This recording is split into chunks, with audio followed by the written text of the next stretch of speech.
What's up, guys? Welcome to another exciting edition of Real Estate Podcast, episode 336. I'm here with Griffin. I'm here with Trav.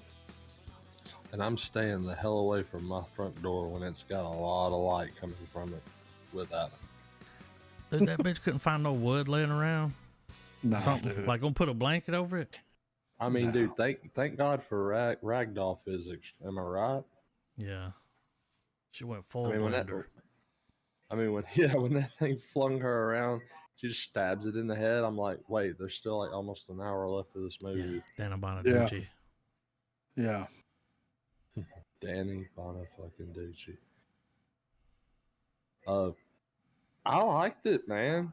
Yeah, This was a fun movie. Yeah. Um, I agree. I mean, I love the little I love this thing that they're doing with hiding UFOs inside the clouds. Yeah. yeah, that was cool. Like it had like a mix of Independence Day and Nope vibes. Even when you see Yeah. the bottom of the ship Yeah. had that big hole. I was getting yeah. the way that they did the lighting effects and everything gave some super strong Close Encounters vibes, dude. Yeah, Yeah, I mean it's it's just a mishmash of all the great movies. And I think my favorite part, because when everything's going down, you see that little circle in her backyard at the beginning. Yeah. And oh, you're when she like, tries to water okay. it. Yeah. Well, Yeah. then when she gets out of the house and she's hauling ass down the road and you get the drone shot, Mm-hmm. and as she's running, you're seeing them holes and everybody else, and you're like, oh, fuck, it's an invasion. Yeah. Oh, yeah. And the fact that ultimately this movie was pretty much just a reskinned Invasion of the Body Snatchers. Yeah. Because that's what I started calling that Adam's apple hugger, or whatever the fuck do you want to call it. I was like, that's a body. Yeah, I saw it and I was like, dude, that's a body snatcher, bro. Yeah. And then all of a sudden the ending decides to be like, let's just turn into Midsummer. Yeah. Right. Legit. Like, nah, it was done so well, man. Like, to me, somebody was like, the writer watched A Quiet Place and was like, I think I can do this, but I think I can do it a little bit better. And it's like, okay, because it kind of gave me A Quiet Place vibes. Nobody, Yeah. I mean, that they didn't say but like one sentence through the whole movie, pretty much. Oh yeah. The only sentence was when she apologized, Yeah. which was a cool ass scene because she just shoves her hand down her throat, and it cuts to reality, and she's pulling the fucking body snatcher out of her throat. Yeah. did y'all notice the That girl's was- face that was was cool. like when you're in a dream? Yeah. And People's face that you can't it's them, but it looks kind of weird. yeah, you can't make out It's the not features clear. correctly. Yeah. Yeah. I thought that was a cool touch. Yeah. Yeah, and like the because that was what it was, a combination of that and what else was it? But yeah, when that scene was going down and she's just like, like the minute she saw the other girl, Yeah. you're like, okay, so she's been taken over. And I thought it was probably going to end with just like a really, I don't know, maybe I was expecting it to go even further off the rails, Yeah. where it's like she's just going to be in this dream state. It's like whenever And- we die, we become aliens. You know? Yeah. or some weird shit, and then it flips on its head to where, like, at the end you see the same reveal basically, but like everyone's just, it's like it's a downer. But which I it will still say, is. like, if there's going to be an alien invasion, not a bad way to go out. Like, just kind of living in your little dream world. Yeah. I mean, And that's what all those people were doing. They were just I'd pick that over. Well, getting experimented on. Yeah, like the fucking one movie, Fire in the Sky. Ooh. Well, and I've always enjoyed those tropes that they use in sci-fi, or even a lot of fantasy stuff, where it's an entity that's able to latch onto your mind. Yeah, and it was put you definitely in, reading like, her mind. And it's just Whenever she everything would go for from- the table and it just flipped it, Mhm. and it was like, mm-mm. I was like, man, wait a yeah. minute, this dude's trying to talk. Yeah. You know, he's interested in something here. But dude, they didn't waste no time. 10 No. minutes Oh, in, yeah. it's like Alien. Yeah. Did not expect to get to see that thing for a while. And it was like, oh, damn, there it is. No, right out of the Yeah. gate. With his fucking Oh. toe fucking feet. Finger Wow. hands. I also like that they even went as far to be like, you know, there's a hierarchy. We're not Yeah. going to dabble into it much, but just know that, like, you know, like, cause you know, you'd see that huge one that's more or less like Well, he's what you call it? What's across, that? like across Brave between Francis. like Well, at the across between airport, like the gray or the guys with the the, lights, he was out there like, Oh, the air traffic control. yeah, he's out there. Bring you Oh Dean. yeah, which The was way he was creepy. doing it, yeah, the way he was doing his R's, I was like, It's what the What's he fuck? doing? And then they had like Yeah. the little minions. Yeah, You could the tell like little- they didn't really care about those. nah. It's just a little. I mean, she was fucking him up though. Like, For a little minute, I mean, though. she throws. refused to die. yeah, I mean, I didn't really pity her because she was living a good life, even though it was in exile. yeah, for real, right? But I mean, you know, classic Cain and Abel moment. You know, But fighting in dude, the cornfield. If you Hitting go with all a the way, if you stone. ride a bicycle all the way to town Mm-hmm. and you walk in the cop, now we know why. Because the whole time I'm like, when are they going to let us know what happened? Yeah, I'm like, it's Yeah. her fault somehow, but don't know how yet. Clearly an accident. I mean, they were fighting, but, yeah, you know, I mean, she had a glass chin. yeah. It's not her fault. But if you get all the way to the police station, yeah. you're telling them what happened, right? I mean, you've got a dead I'm alien. like, somebody's taking me back.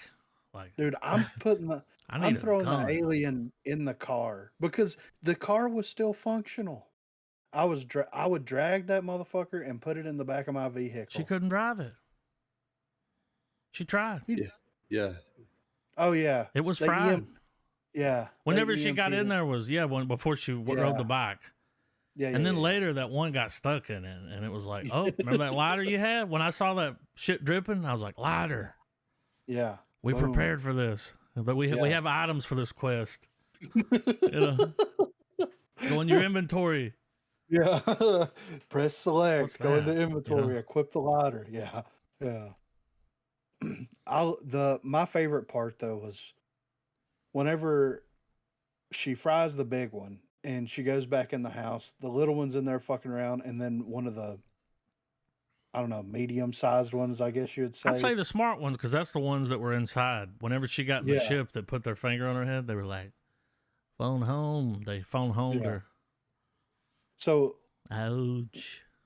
whenever she walks in that room and that red light comes through the window and she just stops, Yeah. that was the cool. And then she starts floating up. It was and cool how it rotated her. Yeah, it was Like awesome, this. dude. Oh, the lights were also probably the creepiest part. Hmm. And they did the classic fire in the sky, like the dude going up into it. Yeah. Mhm. Oh, was whenever like- she kicked him, it was like he was all bent backwards, all Mhm. weird. Half of him was in Dude. it. Yeah, that was nuts, dude. Oh yeah. Well, like just the idea that like it wasn't more or less like it was a full on beam, and anything in it, you were under the control of it. Yeah. And so the alien was like a shell. That parasite was the thing. Hmm. Because when that one died, you know, she saw the trail where it crawled out, little snail trail. Yeah. They had to go back home. Well, and whenever she pulled it out and threw it on the ground, they beamed it up. Yeah. I mean, they're bringing them home. Like, all right. You So know? really, she didn't hurt nobody. I mean, So No, I mean, not really. wait. So y'all are thinking that the body snatcher was the being, and the creature was the just like the suit. Yeah, I mean, even with the aliens, whenever they would talk and like when you'd see them, their The throat, throat. would be doing the well, did The you porn notice the star way they special. would drive the body was like it would turn? yeah, It wasn't like it was. It was weird the And- way it would move. yeah, and the way that the big one would fall off the house and stuff, like it was clumsy as shit.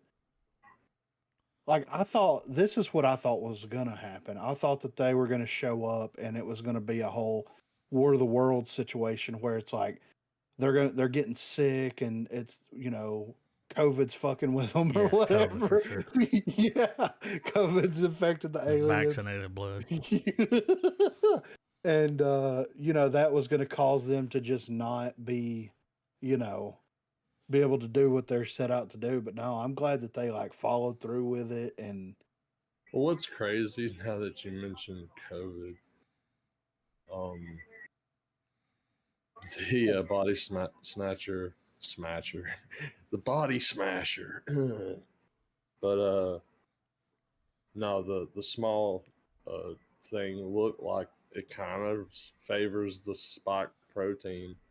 yeah, It did. Like, and if you think about it, aliens and COVID have been the doomsday scenarios outside of nuclear war.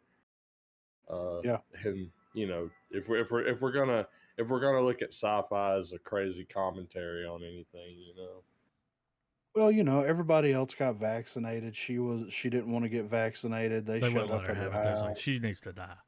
Yeah. The whole town hated her. Yeah. It's like, y'all, this shit happened when she was like 7. Well, You know? yeah, like she was. Come super on. young. they were fucking over it with The her, mom dude. spit in her face. But I still didn't feel bad because, dude, she was kind of living it up pretty nicely in that house. Yeah. Well, she was alienated.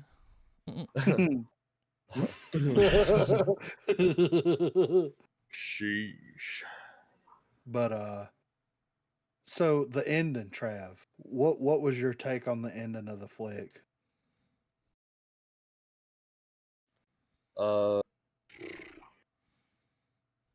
I mean, I feel like it was pretty kind of like just. It didn't feel too metaphorical. I think she somehow linked, and I feel like maybe she probably wasn't the only one.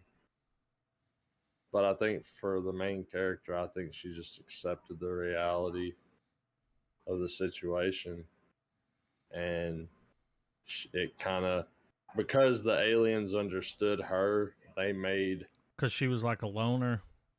they made the slaves accept her. There's one of two. It's either that or that was her dream world. Yeah. When I was finished with it, I was like, okay, so they're like, okay, well, she had a pretty shitty life. I mean, she can hang. I mean, look, she's putting flags and shit up for us, like Yeah.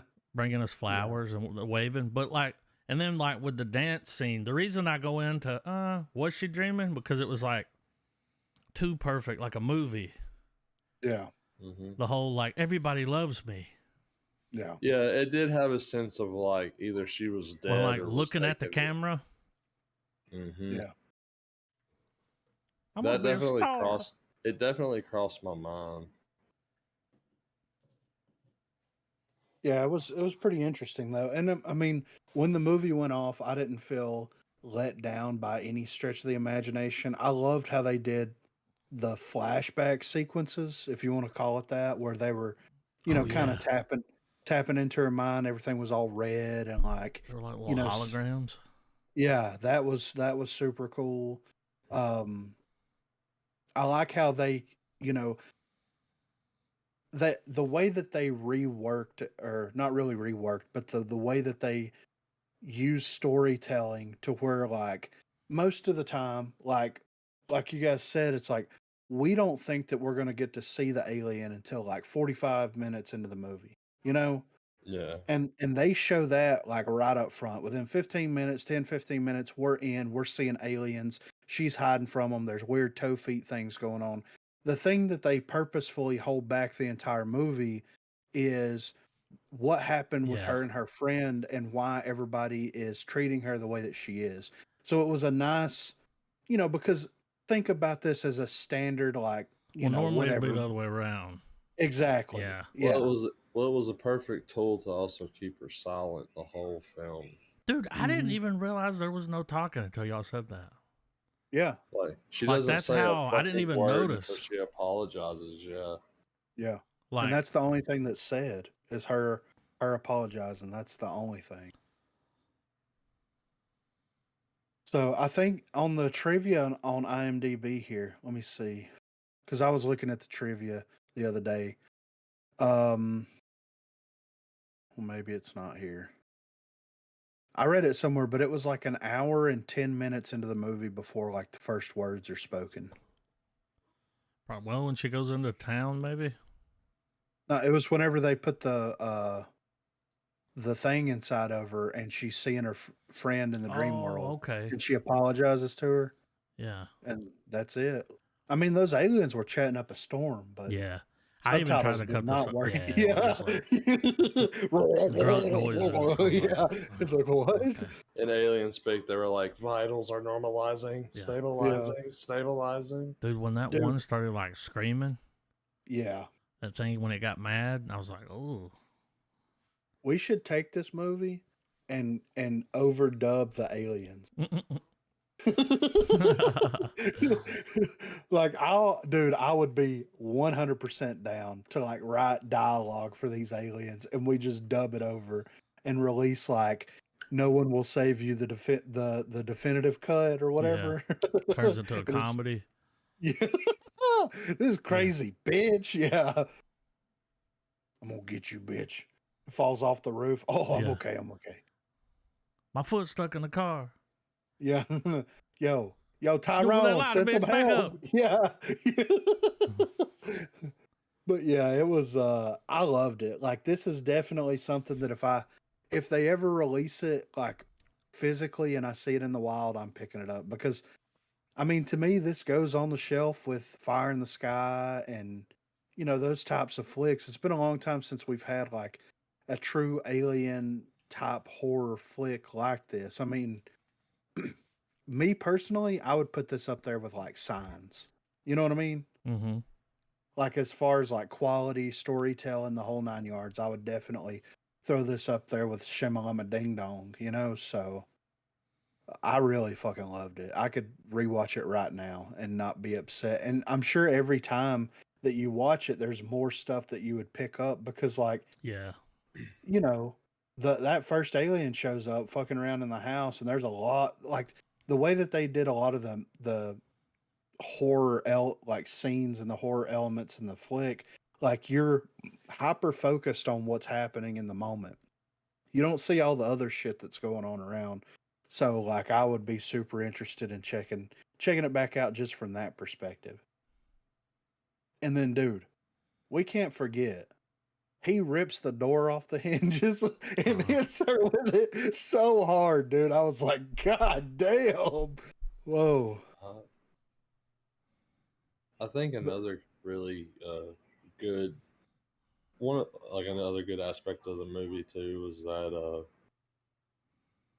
you know it like it doesn't play on tropes like or it didn't play on like what's going on now. You know, Mhm. like it wasn't a disclosure movie. You know, it wasn't a movie where they go talk to the crackpot that's like, I've been talking about aliens for years, guys. Like it was very original. Yeah. And the stuff that it references, it was just, you know, it felt like it well, just like that, it referenced it, you know. Right. Yeah, so the dude that wrote and directed it, Brian Duffield, he has wrote in the previous Skull Island series. Is this like Skull Island? Yeah, so the animated Skull Island series that's on Netflix. Love and Monsters, Spontaneous, The Babysitter, Killer Queen, Underwater, The Babysitter. I guess that was a spinoff to that. Jane Got a Gun, the Divergent series, Insurgent, and a short called Quarantine. And then directed Spontaneous and No One Will Save You. So, I mean, based off of what this dude was able to do with this, which I haven't Fuck. seen. Fuck some of all the that stuff. other shit. He needs to keep writing this type of shit. It very much felt like a passion project, you know? Yeah. Like he had an idea for a sweet little sci-fi flick. So Underwater was a 2020 flick that came out that had Kristen Stewart and a crew of oceanic researchers working for a deep sea drilling company try to get to safety after a mysterious earthquake devastates their deep water research and drilling facility located at the bottom of the Mariana Trench. I think we watched the We trailer for did. this. We watched 'Cause the she's trailer for that other one too. The Spontaneous Love and Monsters. Yep, Love and Monsters. Yeah. So, but yeah, I enjoyed it. I'm giving it a full star. Would totally love to pick this up physically. Full Yeah, star. full star, and absolutely a buy recommendation. Yeah. So good, man. Speaking of good, what about Loki? I'm Yeah. Well, he was laying it on thick, wasn't he? Oh, Victor Timely. Yeah. That clock's like in love with him. Dude. Thirsty. It got kind of Yeah. Why that never bitch come you got never dry made me a mouth. body? It's like, because you're getting on my nerves. And he's like, you don't know me. Like, you don't know this version. Like, I don't know. It was very well done. And for it to be So- something. Oh, go ahead. Oh, I was gonna say, so whenever they go back to his laboratory, whenever the episode's playing out, and not long after actually the whole When they creepy get on the Miss boat. Minutes thing. Well, when he grabs that little object, Yeah, And it's he the thing from presses the- Ant Man. is that what it was? It was. Okay, Exactly what it was. I felt like, because the way it retracted back, I was Yeah. like, I've seen some It was shit that do pod, that. that with him. thing in Ant Man. Yeah, it's his TARDIS basically. Yeah. Yeah. Okay. Little mini version. I mean, dude, I can't believe a show about Loki is kicking more ass than like any of the other IPs right now in Marvel. Yeah. And I think it's all down to Tom Hiddleston and Owen Wilson, dude. They are killing it. Oh yeah, yeah. Their whole back and forth, and then like, I love, like, look, we haven't. I don't think there's been any like outcome from the whole Jonathan Majors IRL stuff that's been going on, but like, speaking to him as an actor, like, he's played Kang or versions of Kang several times now, and each one is different and unique, and like, this Victor Timely is like, he of course, had the same mannerisms and all that stuff as, man at the end of time, or whatever they called him, the one at the end of time. But like, his whole thing where he's just like, what the fuck is going on? Like, it was very well done. He's a phenomenal actor. Oh, He's there's killing no recasting of that guy. No. It's Also yeah. something my wife pointed out. Or maybe I was just ignorant, because I was just kind of like, whenever, like, anytime Majors is on screen, or Mobius and Loki are, like, they've all been really good at like holding your attention, like Yeah. it's just been really good writing. But that device behind him on stage, is that what's melting down at the TVA right now? That's what it looked Yeah, like. Like I a think bigger that's a- version of that thing that dude Yeah. made. I think 'Cause that's like a prototype version 'cause- of it. Yeah, because I was sitting there watching it with the wife, and she goes, "That's what the fuck that is. That's the damn." Because the way it's laid out is the way it's presented when it cuts to present time, or Current Showtime. yeah, right. I mean, I like this whole, and I wonder if they're going to use Loki as a catalyst to introduce you to different versions of Kang. Because, like, Yeah, I mean, in reality, this could just be a one-off Kang that just like he could be vaporized at the end of the or at the beginning of the next episode, and they have to go try to find another version of him to bring him to the TVA to stop everything from melting down or whatever. Like they could really take it far out there if they really wanted to. You know what I mean? So I yeah. wonder how far that they're planning on taking it and what they're going to what their plan is moving forward. Because if they stick with this version of Kang, 100% for it. If they Well, decide to branch out and go different, 100% for it. There's no wrong move they could make. You know?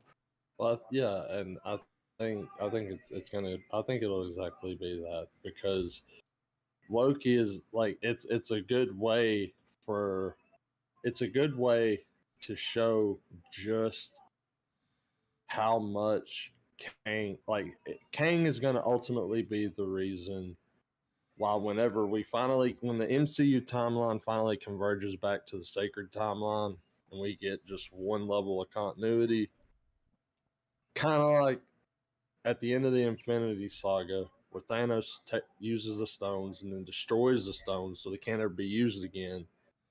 And then they use time travel to get them, and then they destroy the time travel machine. Yeah. So time travel's gone now.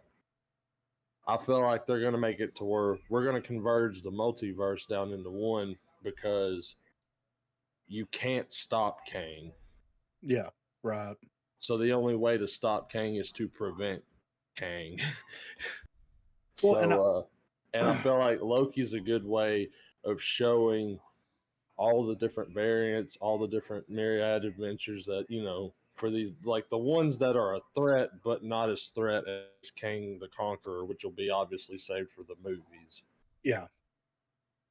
And I feel like Loki, if because I was thinking about this while I was watching the episode. I know that in the past we've talked about this, and Trav's brought this up before about um, the whole conundrum. You know, this moral dilemma about killing baby infant Kang. I feel Yeah. like that they're exploring that right now in Loki because there's a lot of stuff that's happening. People want Kang for different reasons, different motivations, and things like that. And I feel like Tom Hiddleston or Loki and Mobius are going to be the ones that are going to toy with this idea more so than anybody else because like you have like the chaotic nature of like Miss Minutes and the other chick. Then you have like the lawful nature of like Sylvie, and then you have them two kind of shoved in the middle, and they both represent a side. You know, Loki's a little bit more chaotic, Mobius is a little bit more lawful, and all that stuff. But like each, but I think that Well, they're it sets the stage to have that debate on a very like well written level for a show. well, and not only that, but this is the thing that I think that they're going to be able to tap into that like not your normal average MCU style of film is going to be able to tap into. They killed He Who Remains. He said that he'll be back sooner than she knows it. She said she's going to kill him regardless. But if we look at this on a singular timeline level for a second, they killed Kang. The world split apart. They can influence the person that is going to be at the end of time now, as opposed to whatever influences that individual had the last time they did it. Does that make sense? Like, because you've got Miss Minutes, you've got them wanting to get a hold of Kang and wanting to put him in that position and feed him all this nonsense and feed him all this bullshit so that they can get what they want out of it. You've got Sylvie that wants to kill him, that's going through this, midlife crisis situation. Then you've got Loki and Mobius. Loki and Mobius are like the most level headed people that are involved. Their involvement with He Who Remains, or who is going to be He Who Remains, could shape how everything is moving forward in such a dynamic way to where maybe combining the timelines together into one timeline and shedding all these other ones is not the right move. Maybe there's a way to fix that in the process. And since these two individual characters didn't exist the previous time that he got together, formed the TVA, did all that stuff, there's going to be a different outcome this time. Does that make sense? Well, yeah, and I think to add, or maybe just agree with you, I personally think that he knew he was either going to live and things stay as they are, or he was probably banking that he was going to die. And I think that starts the great whack a mole where he has a contingency set up to where, like, someone's going to get the TVA manual regardless of who it is. Yeah. I think the uncertainty factor was that he wasn't expecting the Lokis to split at the end there and kind of have like different opinions. Mm-hmm. Because the one thing that's been prevalent throughout the show is that this version of Loki we're seeing, Tom Hiddleston, he's different from all the others. Yeah. And he's actually, like, without coming out and saying it, he's trying to show that he's more than just the bad guy. Yeah. Which I feel like Marvel has to be careful with the whole let's turn the bad guys good thing, because then that just eliminates all the stakes. Like, why be worried that this guy's going to wreck everything when everyone's just going to be best friends in the end? Right. But I think Loki is probably the single best character just out of Tom Hiddleston's like acting. Seeing his story play out, he's if this was Dragon Ball, Loki is Vegeta. Oh yeah, for sure. He's the OG that showed up to be an asshole, but became being an asset, you know? Yeah, yeah. But I feel like because it all comes down to season 1's finale still. He who remains saying, I'm going to come back to this room regardless of what happens. Mm-hmm. And I think that's like I think that was one of the few moments where it's just in your face telling you, like, yeah, I'm going to always come back here. So got to shut the multiverse down. Got to prevent me. Can't kill me because I'll always be here. Yeah. Because that's the thing too. We've only seen the Council of Kangs in like post-credit scene. Yeah. Or just a post-credit scene, actually. And who knows how who knows how far along they've got their shit together. I mean, it seems like we're pretty far along in that whole part, considering the big, Coliseum scene where they're all warping in. Right. And Lord knows what that's going to become, you know? Well, to me, this is what I personally feel like they're building up to. I think that, we'll get the Secret Wars stuff happen. And I think Kang Dynasty is going to be like, at some point, because Mobius is already going to be confirmed to be in Deadpool. I think at some point, Mobius and Loki are going to show up once everything starts going haywire. I think Secret Wars is going to be that haywire point. But they're going to show up and they're going to be like, we've got to stop this, like, insurrection, whatever you want to call it, this takeover of the TVA, because, like, the Kangs all know that whoever is he who remains controls everything or destroys everything. And I kind of feel like that's going to be the thing. Like, they're going to be trying to protect the TVA, and by whatever means they do it, whether it's universe hopping, whether it's this, that, and the other. Because they made a note to mention that, like, they pruned all the tangent universes, but they're resprouting back up just as quickly as they're pruning them. They're resprouting back up. So, like, that's that. That's done. Like, you can't stop that from happening until until you get the right person in there. And I feel like that's what it's going to culminate to, is them trying to protect the TVA and a specific version of Kang in particular. So, and I know this is weird, but you know how like to add to what you're saying, how the tangent timelines are branching. Mm-hmm. Well, the only reason those things would branch is because people are either going to it or leaving it. And to me, wouldn't that be the OP Kang has like it's his time travel path? Like think of it in terms of Doctor Who. Eventually, you're gonna time travel so much that you're just everywhere all the time, Yeah. and those timelines branching back out are it's like Kane going back and writing all every time he dies somewhere, he'll show up and fix it. Yeah. And we're just not seeing that part play out, you know? Right. I mean, that could very well be it. I think that like Loki is going to be the most important thing. Well, what's going to be great is if we get Chris Hemsworth back for one more round of him playing Thor, it's going to be really awesome and really sad as fuck for Thor to see TVA Loki. Yeah. And they have that fucking moment for a second. Yeah. And Loki's like, I know what happens, man. You ain't gotta, because Yeah. Thor's gonna be like, I can't tell you because of blah blah blah. He's like, dude, I already saw it. Like, Yeah. I know where I'm headed. And he has a moment to tell Thor how he feels, I guess, as a brother. Yeah. That's gonna be sad as shit. I already know Yeah. that.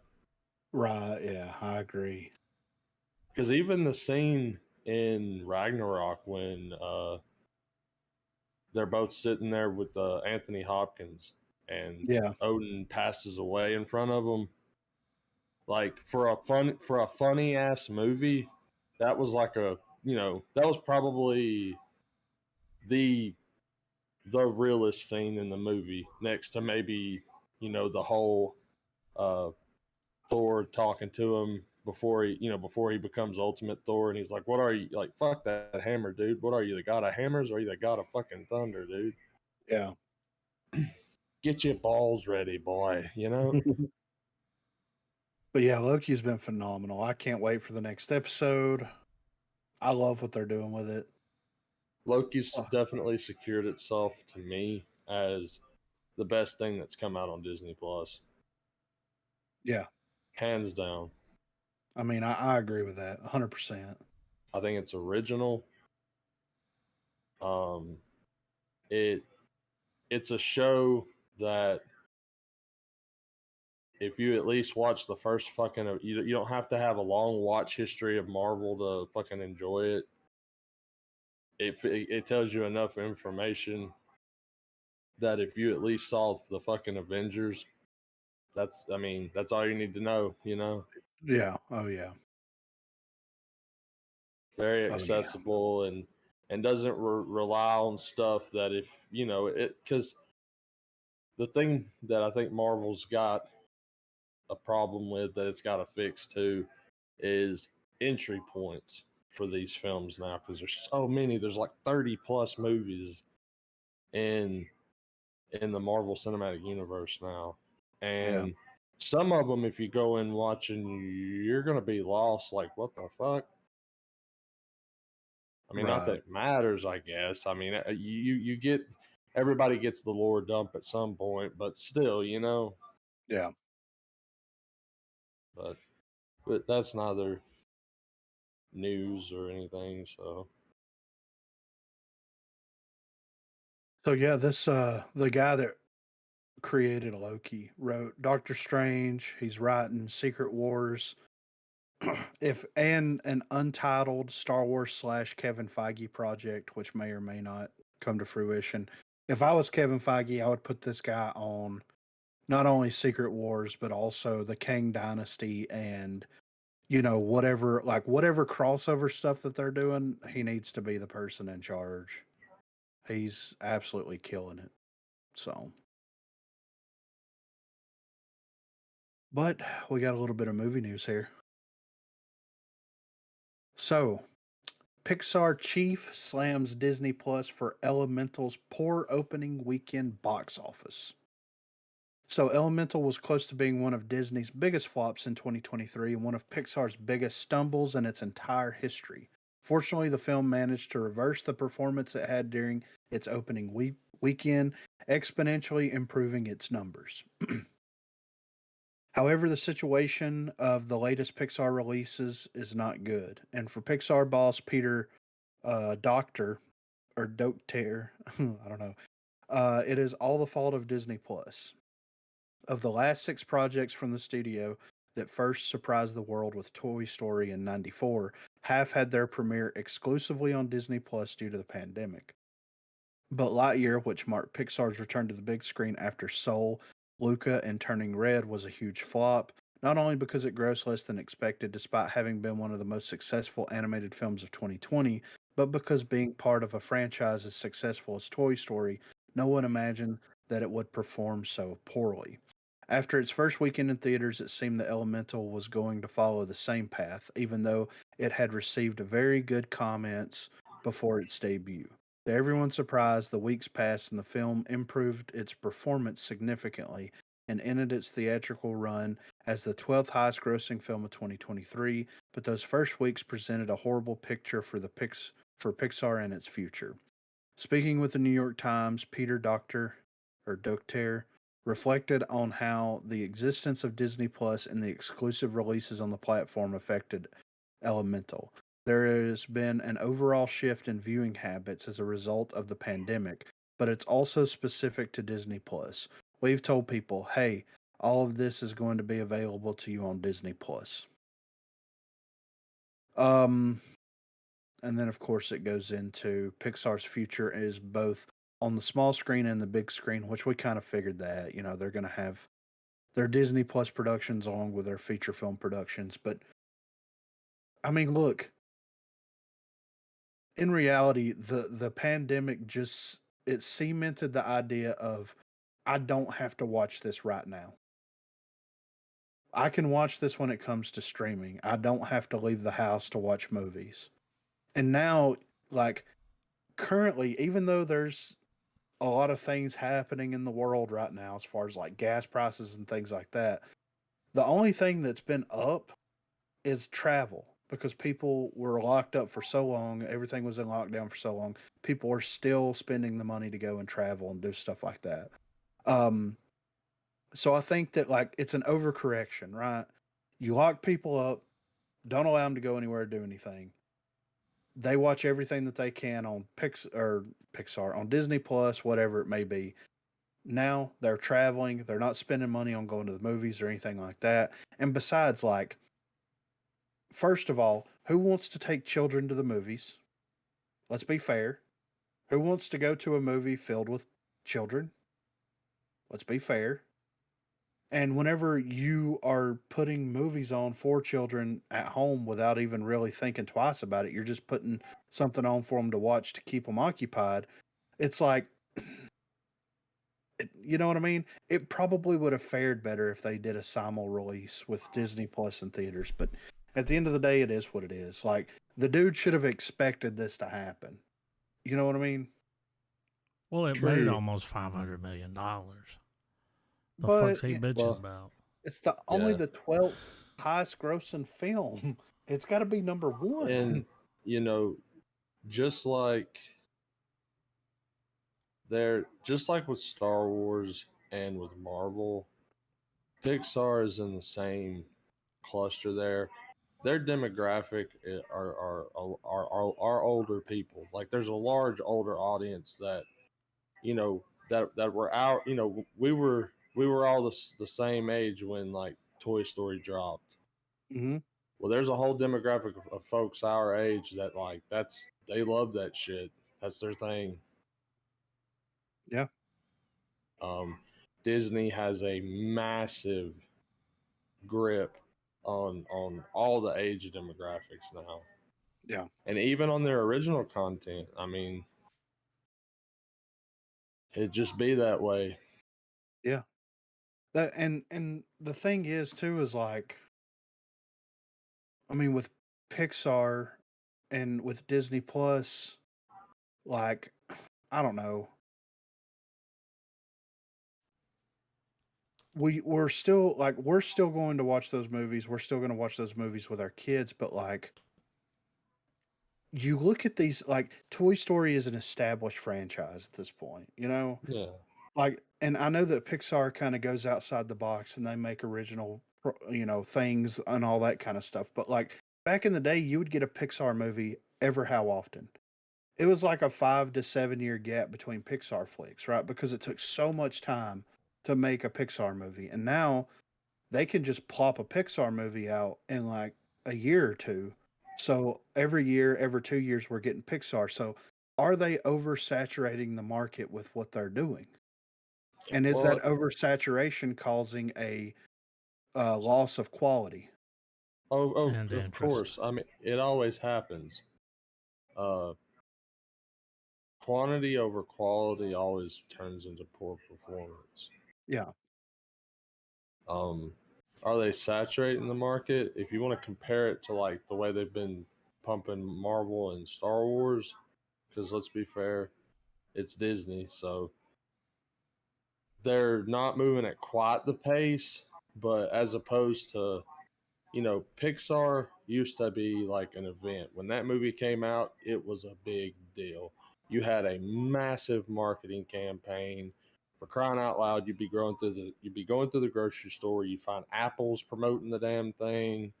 You find a soup can that's like, this movie's coming out. You're like, oh, all right, well, whatever. I just wanted beef stew.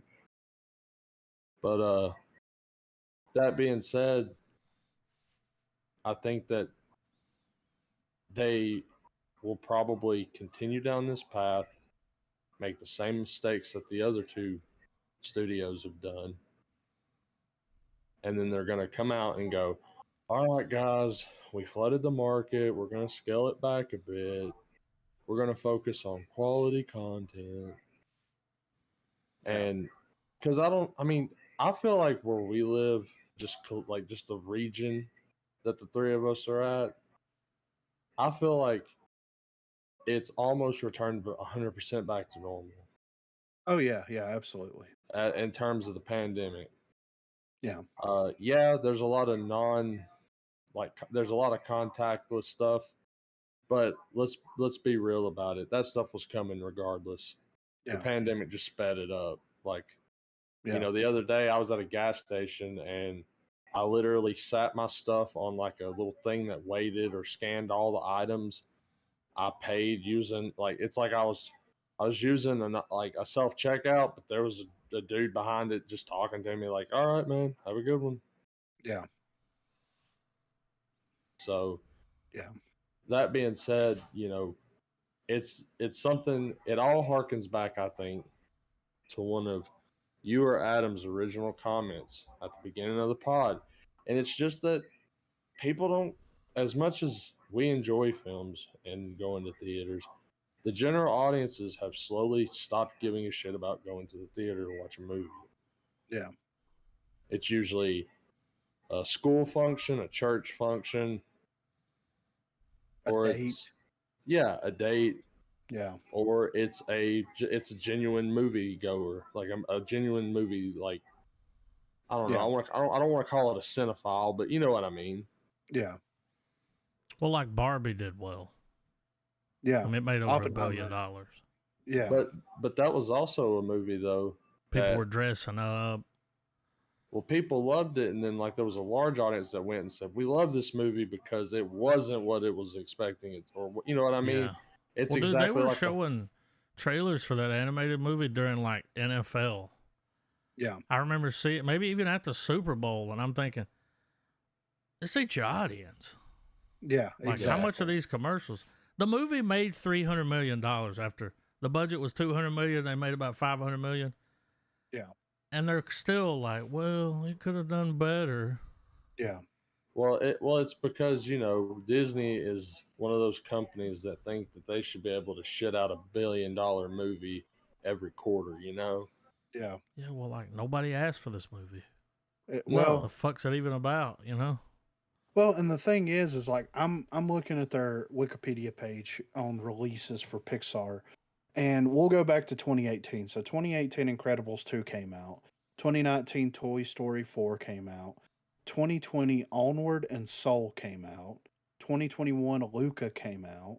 2022, Turning Red and Lightyear came out, and then 2023, Elemental. I've And only like, seen like yeah, one of those, right. and it was Toy And so Story. yeah. So in 2023 is like there's only one release here. There's one announced for 2024. There's actually two announced for 2024. But like I've seen stuff on Onward and Soul and Turning Red and all that kind of stuff. You know, it is what it is. But like all of these flicks except for Toy Story 4 are on a no watch list around here for a lot of people. And I'm not going to dive into the politics behind that, but like maybe that has something to do with it as well. Well, and yeah, Yeah. to not dive into to that, but with the inclusion of politics, obviously, especially with Disney being ripe with their own fair share of controversies that's happened over the past few years that we've all seen and read in various stuff about Star Wars, and we've even brought up about it. Um, but on a creative level, if you think about it, old Pixar movies, each movie had like it looked different. Yeah. Yeah. Oh yeah, for It sure. They had distinct art. You could tell that the time that it was given TLC. Yeah.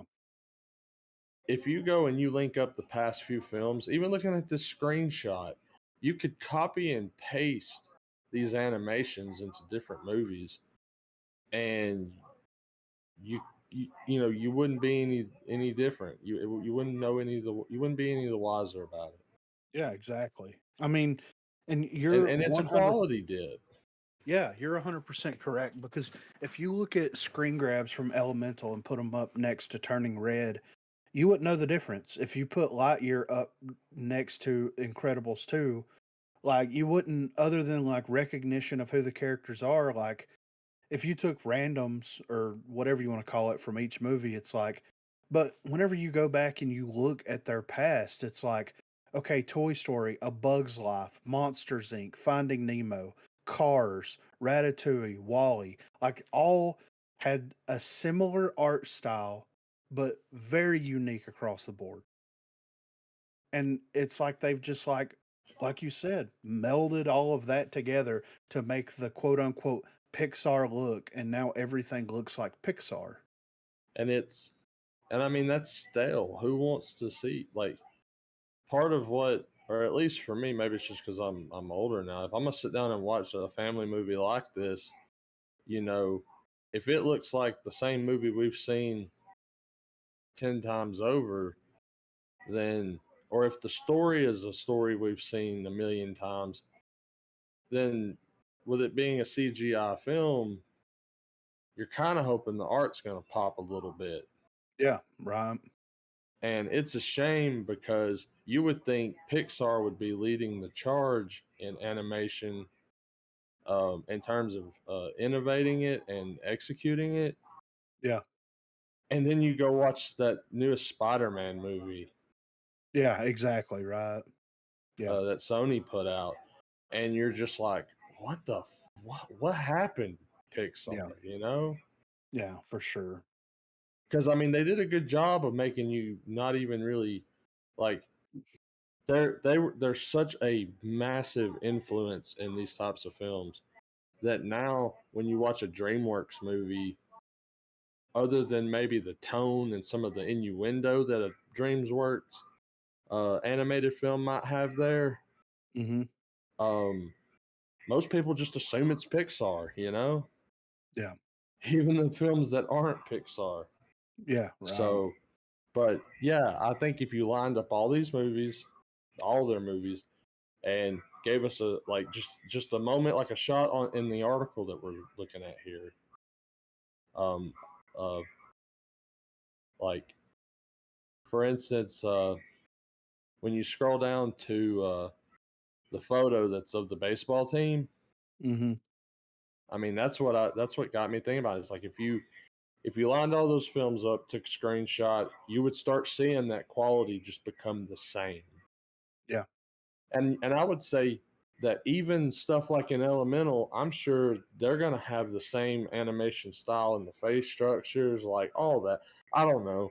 I feel like I'm splitting hairs at this point, but I think there's something to be said for the originality and the quality of Pixar now as opposed to then. Yeah. No, I agree. So, I mean, it sucks, I guess, that they lost or gained 300 million, but whatever. I guess it's first world problems, right? Oh, for sure.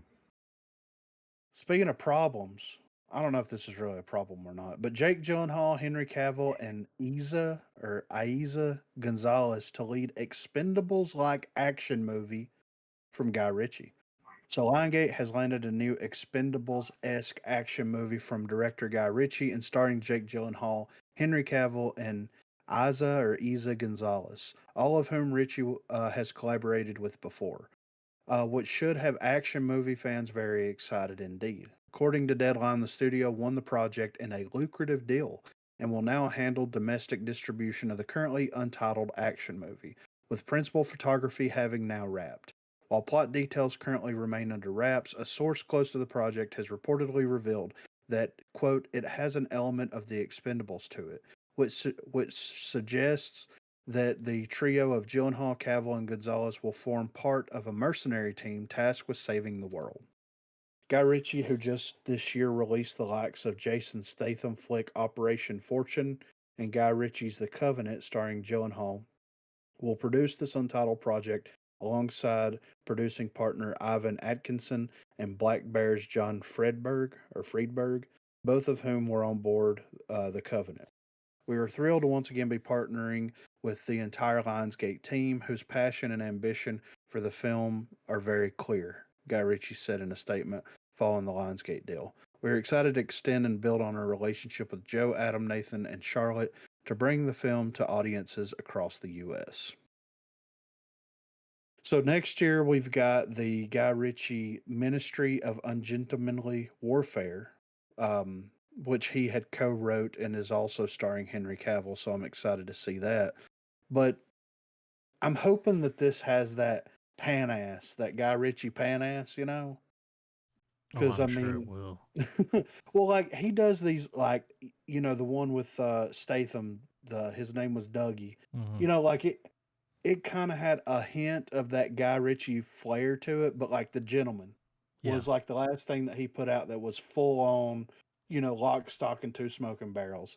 And it would be cool to see him put his flair, his tone, his whole deal onto an Expendables-esque type of action movie. So I'm surprised Statham's not casting this, to be completely honest with you. Give it Like, time. yeah, like he might show up, His name is Doggy. So, but yeah, I'm down for this. And I really do want to watch that, the Ministry of Ungentlemanly Warfare. I think that that's going to be a good, fun time as well.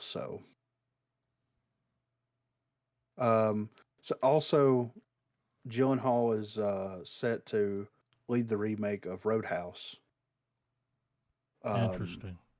yeah, which finds the acclaimed actor starring as Dalton, a former UFC fighter who takes a job as a bouncer at a bar in the Florida Keys. Much like his 80s predecessor, Dalton soon discovers that not everything is what it seems in this tropical paradise. So, I mean, we've got that to look forward to, I guess, so. But yeah, I'm down with this. I like Guy Ritchie. I like Gyllenhaal. I like Cavill. Mhm. Gonzalez is great. True. So DT Dub. Speaking of something that I'm super looking forward to here, Bioshock live action adaptation gets an exciting update from the writer. In an age where video game adaptations are soaring in cinematic success, a wave of anticipation grows as we await news about the big screen adaptation of the revered video game Bioshock, Michael Green, renowned for Blade Runner 2049, has shared some news about the movie's progression. Just a year ago, the talented director Francis Lawrence informed Collider that Green would be the genius behind the screenplay. But the movie's development faced an unexpected obstacle: the Writers Guild of America strike. The good news: the strike's over, and Michael Green has spilled some beans about where things stand. During a conversation with Collider and for the promotion of Blue Eye Samurai, an animated Netflix series described as a traditional samurai saga revolving around a vengeful mixed race swordmaster. That sounds like um what was that show that came on Spike? Afro Samurai? That's kind of what that sounds like. Green provided insight into the progress of the Bioshock adaptation. He jokingly mentioned being wary of Netflix legal hounds when discussing the project, but emphasized the streaming giant's unwavering enthusiasm for it. You have to measure your words, and you'll start to see a laser pointer in my forehead from the Netflix legal. Netflix has been amazing about it. They were excited about it before the strike. They're excited about it now, post strike, Green revealed. He further added that he's been actively collaborating with Francis Lawrence's team to polish the draft up. This is what he had to say. Yes, I got called the "how's it coming along" the minute the strike was over. You about ready? Been meeting regularly with Francis Lawrence and his team to refine a draft to go back in. We're all optimistic. We all love it. It's a great big sprawling nightmare world we want to see real. So here's hoping. I'd love to have an update for you soon.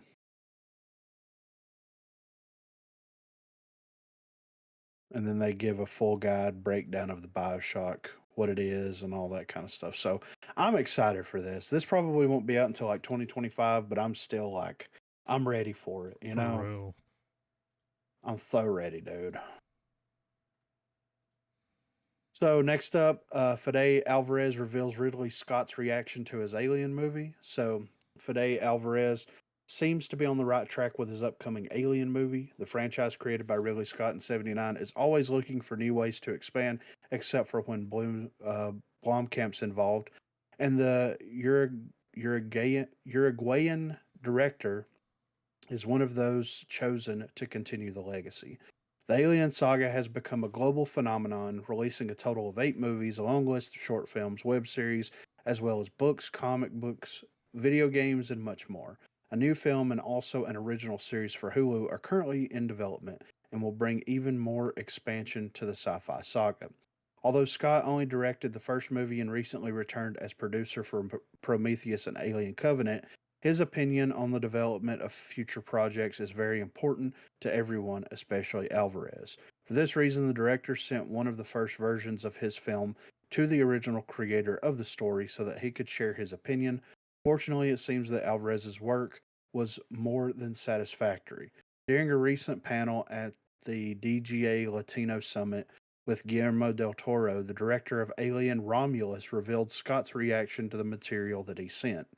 So I was like, there's no way I win this one. I was going to go there and sit at a table and look at him and get it. Even if he was going to say, "You destroyed my legacy," I wanted to be in front of him and see him in the eye. I didn't want to get an email where it says Ridley says he walks into the room and he did say, Fede, what can I say? It's fucking great. For me, it was like my family knows it was one of the best moments of my life to have a master like him who I admired so much to even watch a movie I made, but particularly something like this, and talk to me for an hour about what he liked about it. One of the best compliments he said was, "The dialogue is great. Are you the writer?" Yes. So, yeah, says here that despite having been originally conceived to be released directly on streaming, Alien Romulus will hit theaters in August of 2024, being the 9th installment of the franchise. Few details have been shared about the film, and in fact, it is not confirmed that the official title is Romulus, so it may change before its premiere. Fada. But yeah, right. I'm excited about this. It sucks that Blomkamp didn't get to do, his flick. I would have loved to have seen, his version of like where the series would go after, Aliens, but I like this dude. And this is the dude that did the remake of Evil Dead. He did Is it Evil right? Dead Don't Breathe. Oh, Yeah. he went in there and he So was like, "Oh, Guillermo was like, make him tell him to your face." yeah. Man. Look, this dude looks like, at first glance, I thought it's not going to let me copy the picture. But if you look at his profile picture on IMDb, at first glance, he looks like dude from 30 Seconds to Mars. Oh God, what is his name? Jared Leto. Yes, at first glance, he looks like I Leto with say a no. beard. Yeah, and I was like, wait, is this? No, it's not the same person. So You might be acting. Make he's him tell him to your face, Guillermo. Guillermo. So last up here, Lucasfilm and Marvel Studios were forced to announce Star Wars and MCU projects before they were ready. Mm. So Star Wars and the MCU are two of the most important and ambitious franchises that Disney has on its hands. Logically, it is therefore no surprise that the majority of the studio's announcements are often focused on new titles from one franchise or the other. According to a new report, though, it seems like the urge to unveil new stories can sometimes cause the premature announcement of upcoming projects. More than 10 years have passed since Lucas decided to sell Lucasfilm to Disney in one of the most important deals of this century for the entertainment industry. Since that moment, the Star Wars universe has expanded impressively, developing a new trilogy of films, spin-offs for the big screen and the small screen, and new sagas like the Mandoverse. I've never heard it called that, but yeah. In fact, other Lucasfilm titles like Indiana Jones and Willow have also ventured into new territories, although they have not fared as well in the last year. Similarly, Marvel Studios massively increased output under the ownership of Disney, with the Marvel Cinematic Universe growing to become the biggest franchise in the world, as well as the continuing cinematic saga releasing up to 4 movies a year. The dawn of Disney Plus saw the arrival of several TV shows, such as WandaVision, She-Hulk, Attorney at Law, and Loki. It's never mind. It's wild that's what they went with there, but okay. Yeah. Being part of the largest Ambitious. yeah, yeah, ambitious. Being part of the largest entertainment company in the world can bring a lot of pressure for anyone, even Lucasfilm or the equally expansive Marvel Studios. In the new book MCU: The Reign of Marvel Studios, Joanna Robinson, Dave Gonzalez, and Gavin Edwards detail how both Kathleen Kennedy and Kevin Feige were forced to announce projects for their fan bases that were not ready in order to meet Disney's demands during Investor Day back in 2020. So, Kevin Feige and Lucasfilm chair Kathleen Kennedy appeared on screen to announce a dizzying number of new projects. Both Feige and Kennedy were pressured into announcing projects that were nowhere near ready, some of which have since been canceled or significantly overhauled and delayed. During Disney's What a Investor Day, crock of shit. what? Well, like all of that. Like that to me, that's like them going, like after years of people criticizing their shit, they're like, well, it's not our fault, guys. It was Disney's fault. Well, it says here that during Disney's Investor Day in 2020, Kathleen Kennedy took the stage to announce Rangers of the New Republic, Ahsoka, Andor, Obi-Wan Kenobi, Star Wars Visions, Lando, The Acolyte, Star Wars: A Droid Story, and Rogue Squadron. While most of these titles have been released, some have fallen by the wayside. Among those that did move forward without problems were Ahsoka, which recently released on Disney Plus to high acclaim, as well as Rogue One's prequel, Andor. Obi-Wan Kenobi brought Ewan McGregor and Hayden Christensen back to to their franchises, and Star Wars Visions and animated productions surprised fans in the best way possible. The Acolyte is one of the next projects coming to Disney Plus along with Skeleton Crew.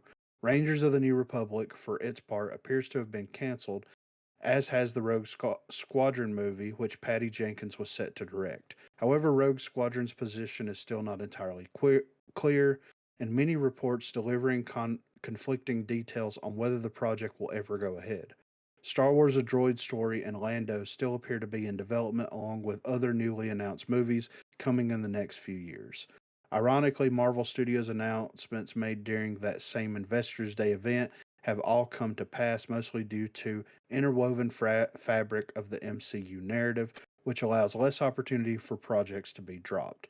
Although the return of Bob Iger to Disney last year seemed to slam the brakes on Marvel's runaway train, with the release timeline of many projects being dramatically slowed even before the onset of the WGA and the SAG-AFTRA strikes. But I remember when this happened. I remember talking about all the things Well, that they were going to be releasing, and it's like, dude, like how can you make a 10-year plan? Like, I get it, you want to make a 10-year plan, but Jesus Christ, you know? and out of all those, like, granted, the Mando verse, that stuff's good and all, but really the best like side content that Disney's put out through Disney Plus, because I'm not gonna count Clone Wars. Like, they just came in and did a final season and put it out like that. That's what I mean. Right. But like to me, the two best shows were surprisingly not live action. They were Visions and Tales of the Jedi. Like, those were both great. Like, when I think of like a Star Wars show on a streaming service, I'm thinking stuff like that. Like anthological, little like one and dones. That like none of the episodes in that were really in either show were overarching. Like, you could pull in or pull it up and dive into any of the myriads of episodes. Yeah. And if you're a fan, you're going to be like, oh, okay, so here's that moment. If you're not, like, they're still good. Yeah. Well, it's crazy though that, like, I mean, look, I get it, but like at the same time, it's like, I don't know. Even with a project as big or a property as big as Marvel um and Star Wars, like, things change so quickly. I mean, look at what The Mandalorian alone has done to Star Wars. You know what I mean? Like, it Yeah. completely changed what Star Wars is and kind of like rewrote their timeline I mean, and their Jonathan direction. Majors and Loki. Yeah, exactly. Yeah. So it's like, I understand that they're going in, at least Kevin Feige and the MCU camp is going in, and they're, look, here, we're going to do a 10-year plan. We're doing King the Conqueror. We're going to do all this kind of stuff, blah, blah, blah, blah, blah. But things are changing so drastically. And, that, like you said, they came out and they're like, we're not going to cast one person as king. We're going to cast a bunch of different people as king. And then Loki happened, and they're like, we're not casting a single other person other than this Yeah, dude he to was play king. Kang's. Yeah. So, like, things happen. Public reception is still a thing. Well, It's you, just and it's to kind crazy. of zoom out to a larger picture too, I think, we've seen those articles where supposedly Disney is having some, pretty heavy financial problems going on. Hmm. And hence why we got Iger back in the seat.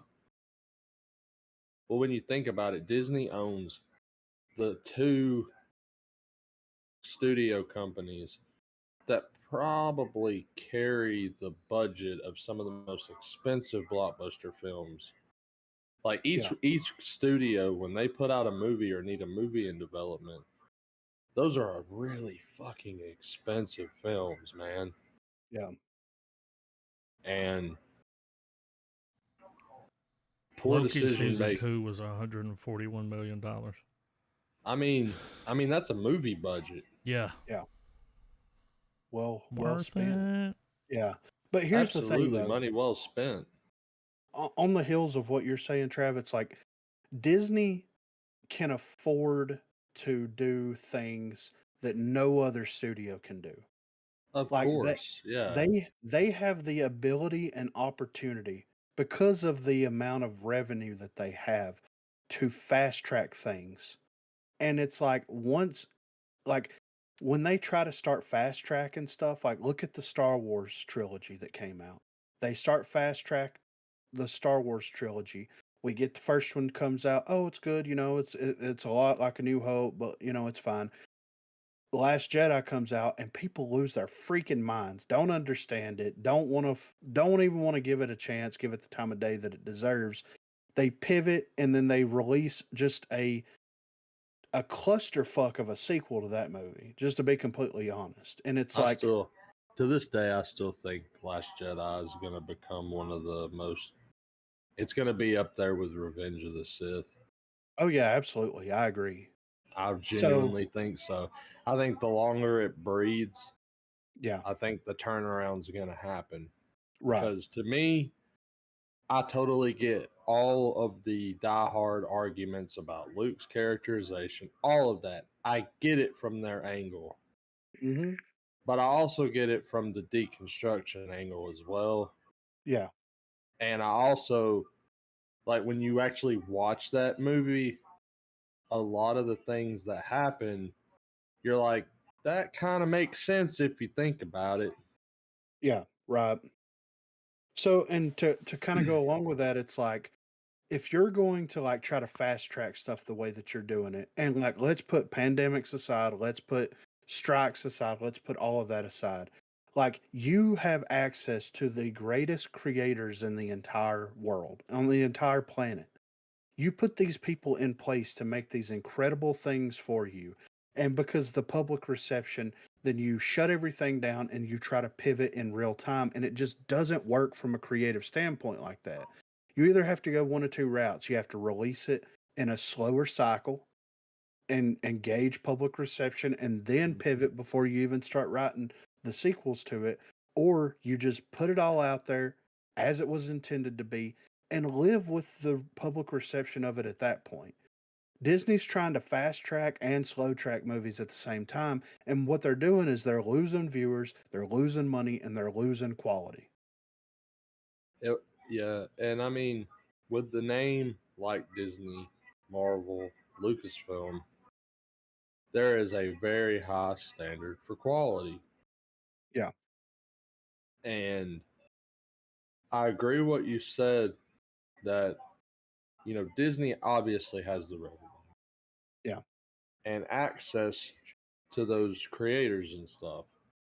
But I think they they don't have enough people to cover that spread, no matter what the revenue intake is. Because I mean, you got to think too. A lot of that revenue coming in is also very much legacy based. Like it's it's those constant re-releases of the Disney classics on Blu-ray and all of that stuff. Yeah. But I mean, like I said though, or like you said, it's they certainly can do things other corporations can't in terms of the industry, but Yeah. it's a mess, Well, and this is what I'll say to finish it out. They've got to pick a lane. That's what they've got to do. They've got to pick a lane. They've got to stick with it. They either have to go the slow track, react dynamically, do what they got to do there, or they have to just put it all out there. This trying to play both sides and then blaming other people, pointing fingers at other people, all that stuff is making them look worse and worse, and it's causing them to hemorrhage money. Agreed. And I agree 100% with what you said about Last Jedi. I think just like with the prequel flicks, whenever that film has enough room to breathe, it is going to be considered right up there with Empire, in my opinion. But you can't take the knee-jerk reaction of the internet into account every time that something gets released. You just can't do it. No, not. I mean, and you think the world would have gotten that memo, but no, man. And what sucks now is that with the rise of reaction people, um, you know, just just people being able to just put just the influencer world. Yeah. If And- if they don't like something and they watch it and they do their quick little 30-second just got out of the theater, guys, that type of thing, Yeah. and they shit all over it, man, that shit's gonna roll down a mountain, you know? Yeah, exactly. And a lot of people do it for clout. I mean, we Yeah. saw that growing up before the internet was really that prevalent. We saw people that would go to movies just to shit on them. We went to the movies with those people and watched them shit on them. And then you see them post 5, 10 years later on Facebook and other social media how great this movie they shit on 10 years ago is. Like, it's Yeah, just the way, it's just a vicious cycle. So, for sure. but I'm ready for trailers though. I wanted to add in because we watched Loki in the news. Jonathan Majors accuser Mm-hmm. to be charged with assault 7 months after his arrest. Dude, did you see Oh. that video of Jonathan Majors breaking up that fight? I did. Those two Those chicks that girls were fighting? fighting? Yeah, and he got in the middle of it and he's, He's like, like, bro. hey, it ain't worth it. He gave him a Yeah. talk. Yeah. I'm like, this dude, you know? So He like pointed at one, was like, go in the corner and cool down. so she is getting arrested for domestic violence. Yeah. I mean, there was reports that came out that was like, dude, he was trying to help her and she beat the shit out of him and then locked Mhm. herself in a closet. So Do, mean- do, do, do, do, do, do. I Trapped ain't in gonna a closet. comment on that. Yeah. But you know, it all comes out in the wash, I'll say that. Started fighting Jonathan Majors. I had to get Kang. Yeah. Oh, Almost ruined his career. oh God. Anywho. But yeah, I'm ready for trailers. All right. Trying to ruin his career. Leave the world behind. I think I remember that we watched one of these. I'm excited about this.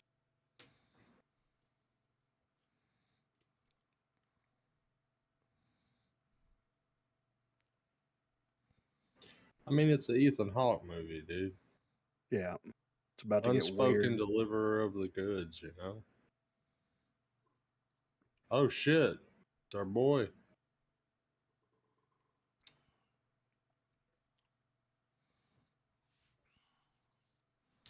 We may have watched this trailer. I remember This is that a different. shot. Okay. Yeah, this is a different trailer.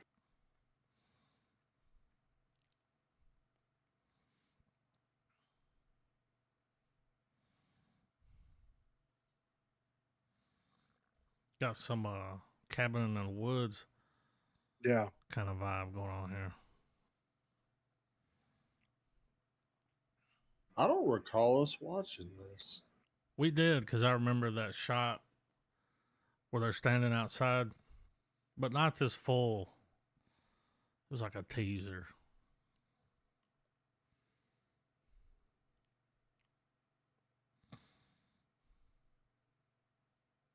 It's all Teslas. I mean, a pretty loaded cast, man. It's got the bacon. Topped with bacon, man. Yeah, I remember the red stuff falling.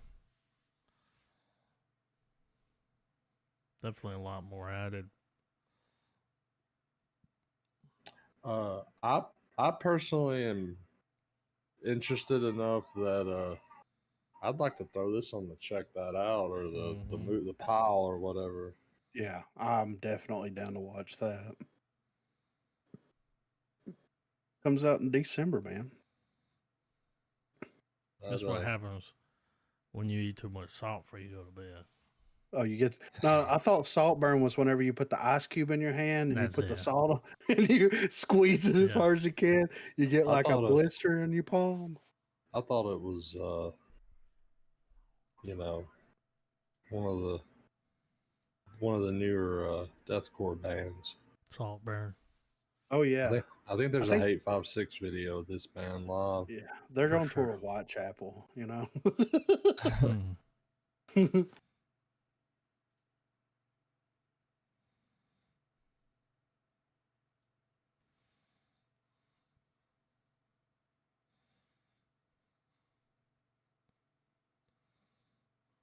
It's a guy from Game of Thrones, isn't it? Mm-hmm. What's with that eyebrow piercing? That's dude from Eternals and Joker from the Batman.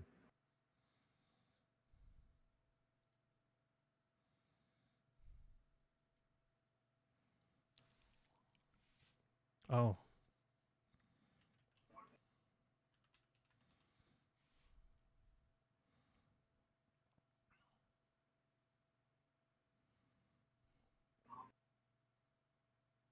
Mm-hmm.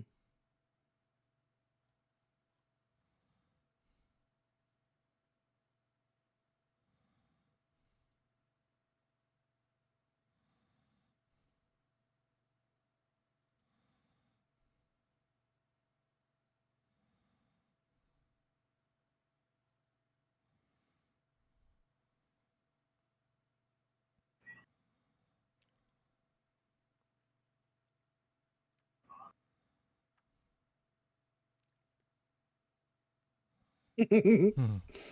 I mean,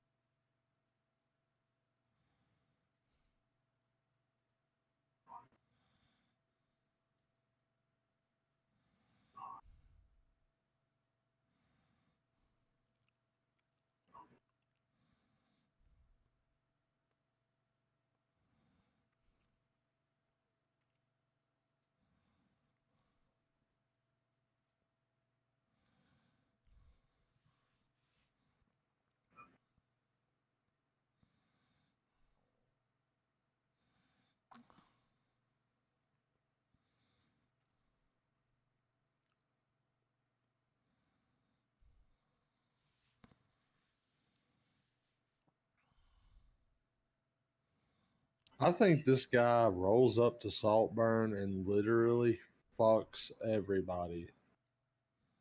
like literally, or Yeah, like that's what it seemed like. Every scene seemed like a setup scene Even his to him buddy. fucking the person in the yeah, like he don't give a shit where he's swinging. He's just landing on something he It's like, wants. that's what you do when you're a salt bun, isn't it? yeah, You go to Saltburn, you fuck whatever, you know. salt burns. What happens when you don't use lube? It's a bit moist in there, isn't it? Yeah. I This do want to is check that out. It looks good. sequel. The Boys in the Boat, The salt burn. isn't it? This These guys are Christmas, about to haul ass across the lake, I bet. dude. I watch this from time to time. Like if I'm over at somebody's house and they're watching, the Olympics or whatever. Watching these dudes row these boats immediately makes me want to go lay down and take a nap. You get tired? Yeah, dude, legit. I'm like, they're putting a lot of core work and upper Burning body. carbs. Yeah, exactly. So, I mean, they ate like 3 biscuits before they got on the boat. They got like skinny legs, but above the waist they're swole. yeah. They're all upper body, no lower body at all. No Top leg. heavy. They skip leg day every week, He's a bit top heavy, isn't he? Yeah. He'd topple over, wouldn't he? Bet your food's a muffin, I'm ready. Boys in a boat. Yeah, already tired.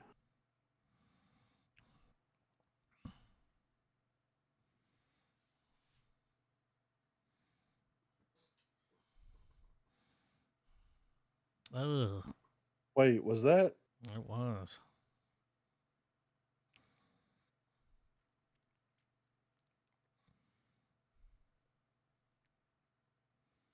Ooh.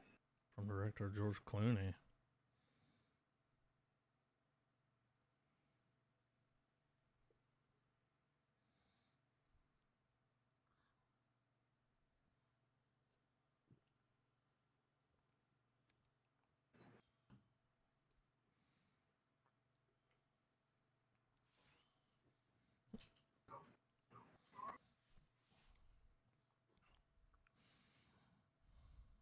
Interesting.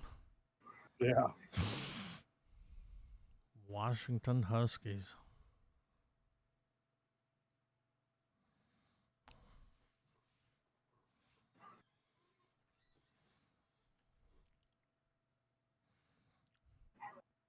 We're going to state.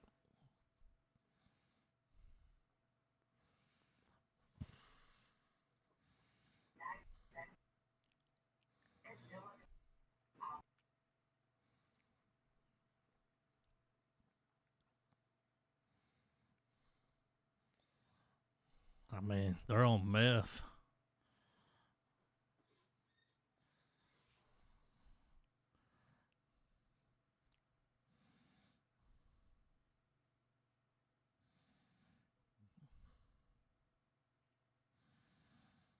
The captain Mm-hmm. looks like he could be related to Conan O'Brien. Yeah. It's his little brother, Danny O'Brien.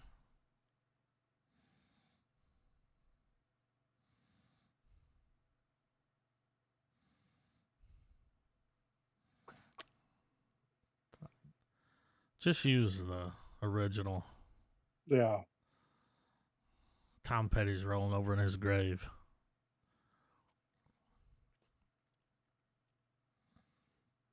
I mean, Boys it and don't boats, look isn't it? bad. Yeah.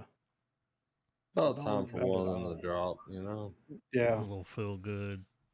Little biopic. A little one of those 19, early 1900 movies.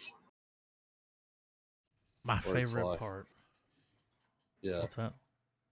I was just saying those early 1900 movies where it's someone that's like, you're going to have to go the distance in this. And it's like, I can't do it. And it's Oh, like, they're oh, going you're back going to, advance on it, dude.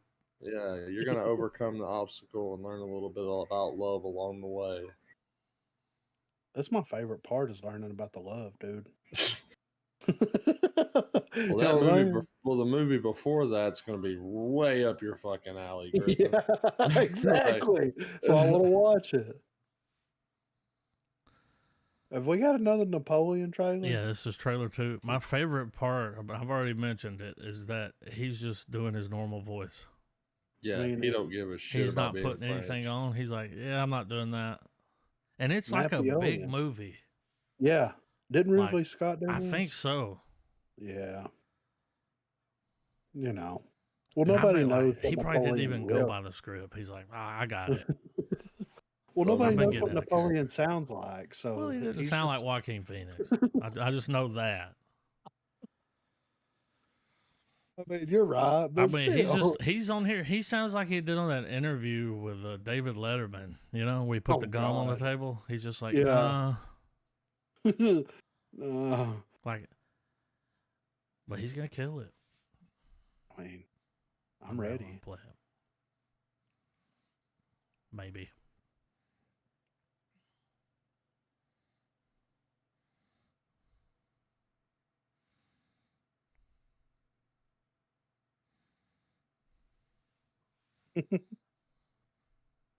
I mean, he's just regular. Yeah.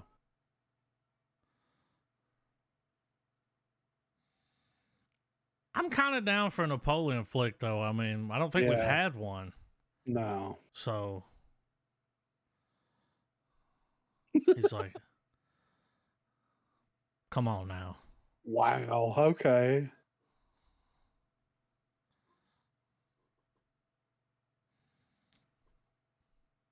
The British are coming over here with his hat.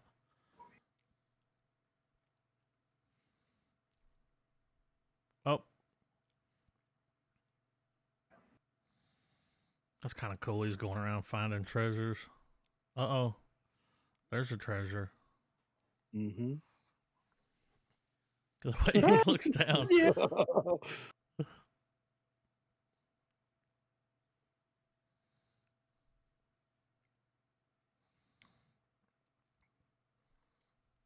You talk about low and slow. Yeah.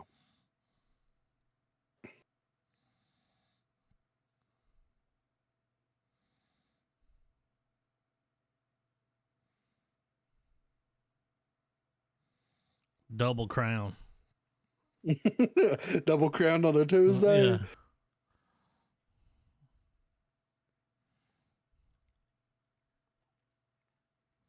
Who is she? She looks familiar. Vanessa Kirby.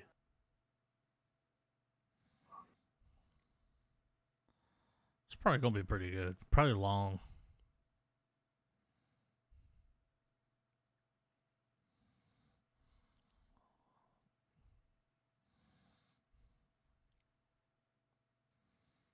Mm.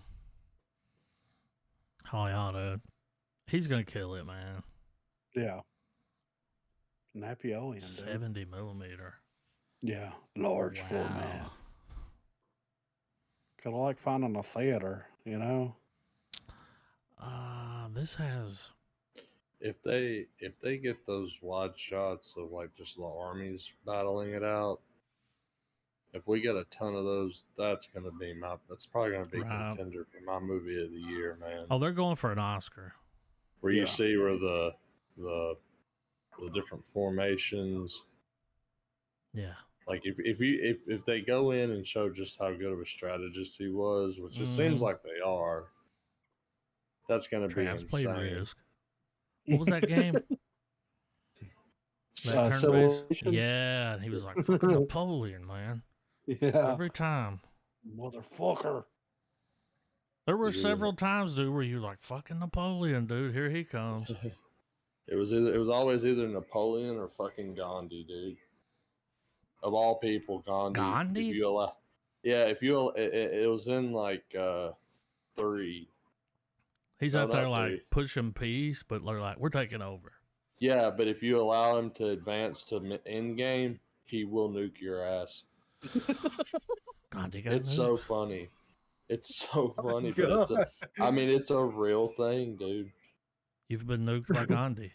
Yeah. W. No. WMDs.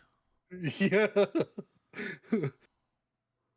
Oh God. The Fairway reason, down. yeah, the reason I dropped this was it had Hugh Jackman was the thumbnail, and he's dressed like Crocodile Dundee. I don't know what's happening. Didn't watch it.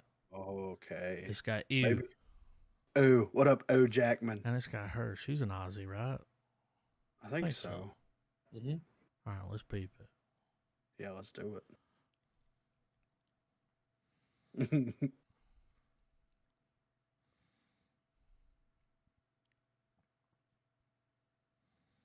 Hasn't aged today.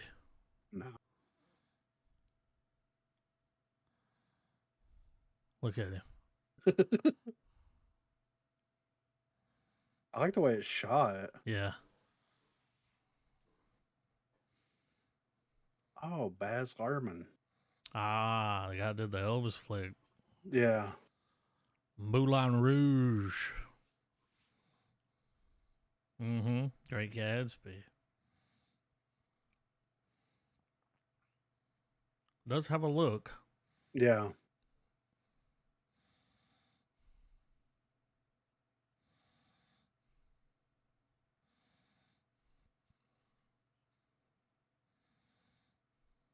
It's the car from Dumb and Dumber. It looked like it. Yeah, I did.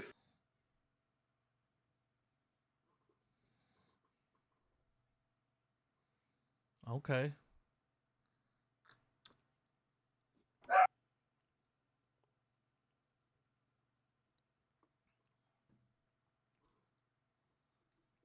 Crikey.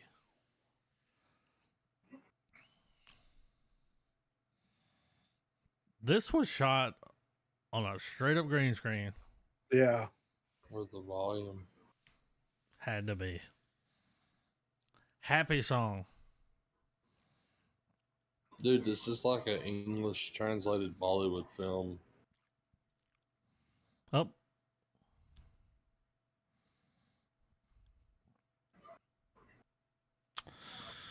Yo, Baz, how about you go back and release that long cut of Elvis?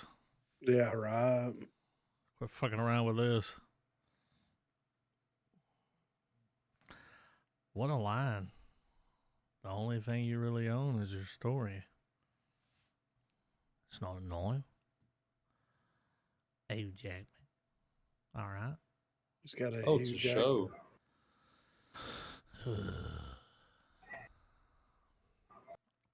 I might This is a watch it. show. This has If you were the last. the dude. What was that? Twisted Metal show. Anthony Mackie? Yeah, he's in this. That's why I dropped it. Dude, that shit was good. You need to go watch that. I know, man. I got so much. Just don't get online for like 2 weeks. You watch I it know. all. I mean, I mean, really, disappear. for 2 weeks, Just, I'm taking come time back. off, guys. You'll come back in a week, like watched it all. All the Eyes are Righteous bleeding. Gemstone, the Marina's mad at me. don't Yeah. she'll get over it. Yeah, I think so.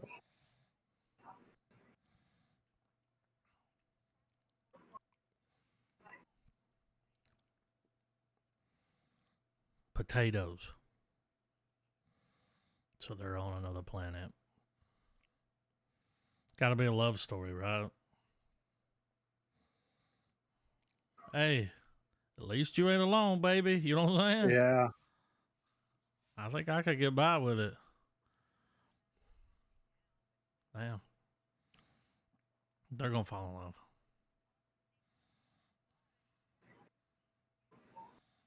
I don't like the tone of this. It's way too happy. I mean, you in a different area code, zip code, Yeah. galaxy code. What is our galaxy code? 8675309. I mean, dude, you put me up there Yeah. Right. with a lady. Yeah. Yeah. And we're adrift in Marriage space. goes out the window. We're having space babies. Like Like- you're never gonna see your wife again. No. I mean, And anything could happen at any moment and destroy the ship. You know what I'm saying? yeah. So all bets Might as are well off. Get it in where you can We're fit it in, populating. you know? Yeah, I mean, It's about to get popping now. I'm gonna feel sorry for the ones that want to do that down the road because it's Yeah, gonna turn into a right. fucking wrong turn real quick up there. But well, with space, it might have different outcomes. maybe the gravity I'm in just space, saying. no one bangs their cousin. Yeah, All right, I had an ad there. I don't know about you. I did but too. yeah, I backed it up. I like how that ad just plays through the video. yeah, that's my favorite. Ghost. Ghost of the Void, We'll see. Tedra Milan. Don't Milan. know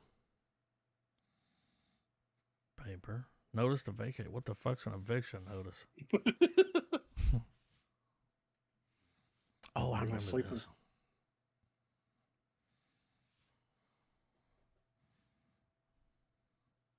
Sneakily effective.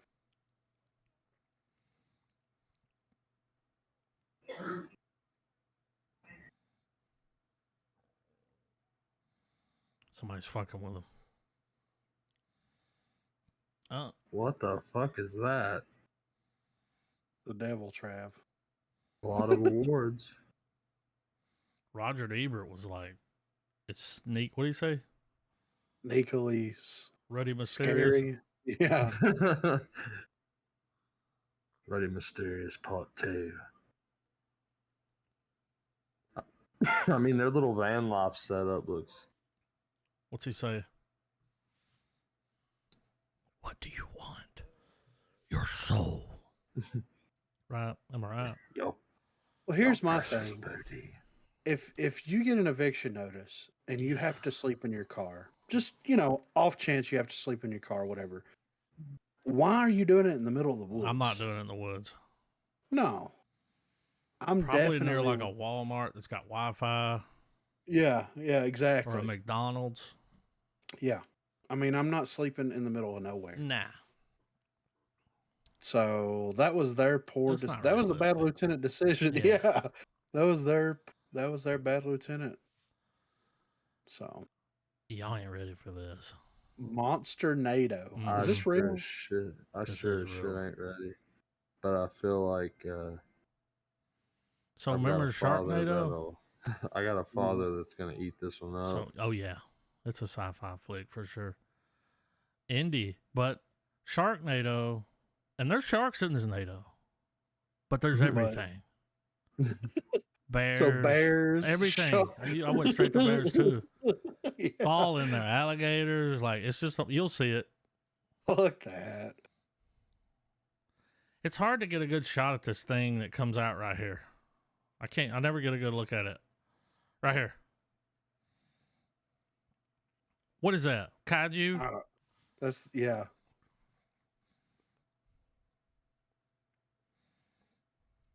Give me the Department of Homeland Security. It's that easy.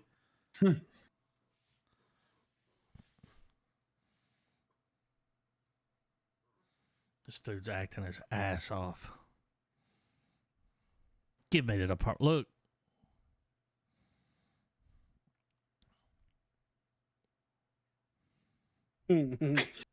Look at it.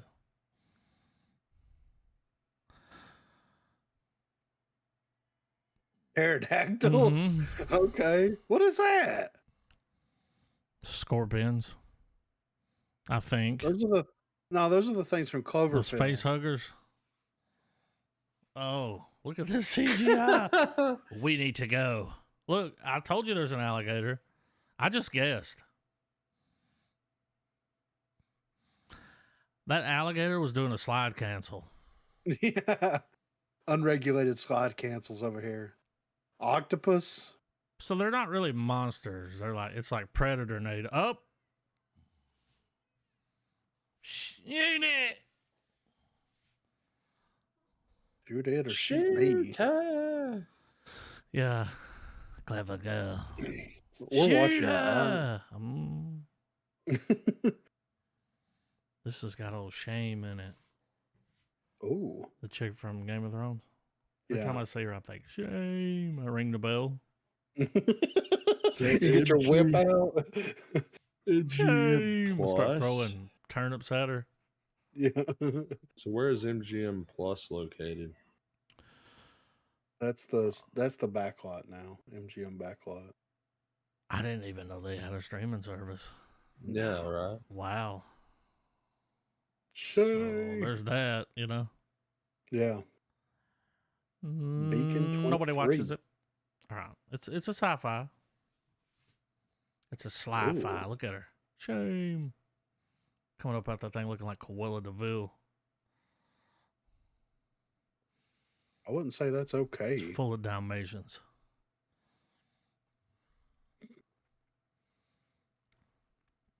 We require more Vespine gas. Mm-hmm.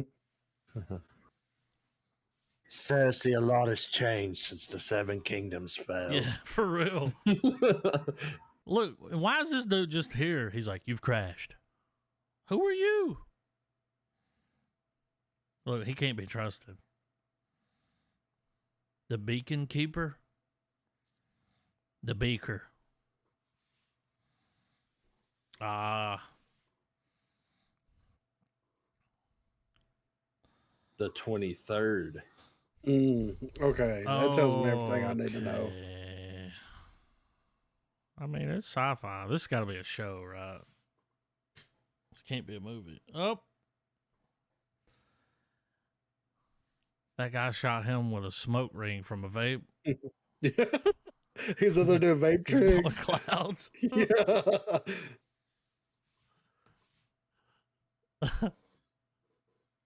Oh, there's water. It's a lighthouse.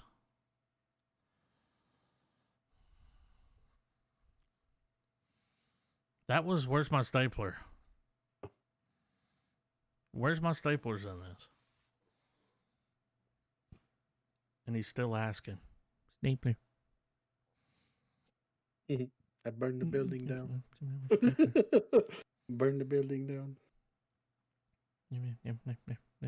No. He said they telling me to go to the basement. I said, no, I'm not going to the basement. Oh, this guy that's playing Elvis in this ad, I don't know if it's the same ad for everyone, is it? No, I had the Oh. Snoop Dogg ad. So the guy from Snoop Dogg, Yeah. the guy from yeah. Saltburn that was like, had the eyebrow ring, was like, you go to fucking Saltburn, dude. Yeah. He's the guy that's playing Elvis in the Priscilla movie. He's an up and comer, I think. Is everyone ready? Yeah. All right.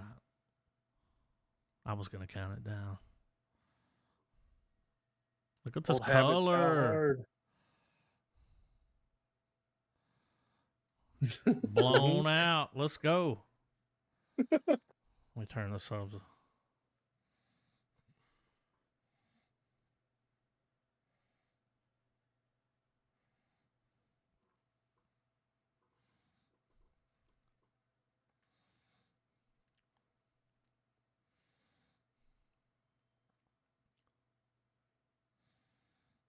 Dude, there's a guy in a minute that's hilarious when he talks. Uh-huh.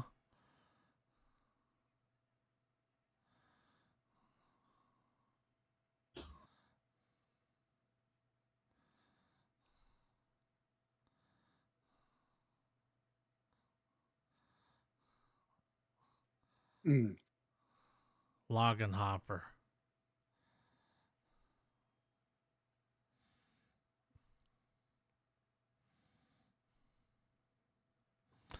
They stole the text from Apocalypse Now, but that's okay.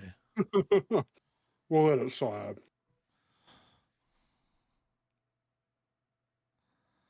Uh-oh. Damn. This guy.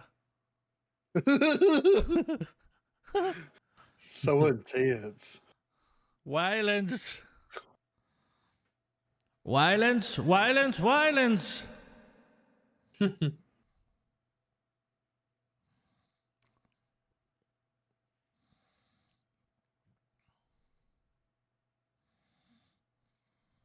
Oh, you thought the trailer's over?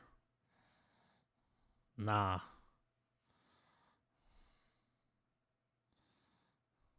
Mm-hmm.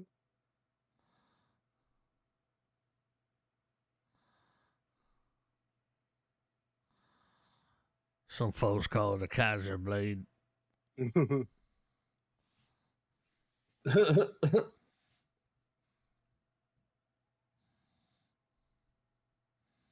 I would like to see the common man's Bollywood version signature. of Sling Blade. Oh my God. Some Could you people call it imagine? a Kaiser blade. You know, it would just be, and it would be like I all call blown it the out, Shaita. You know. all blown out, distorted.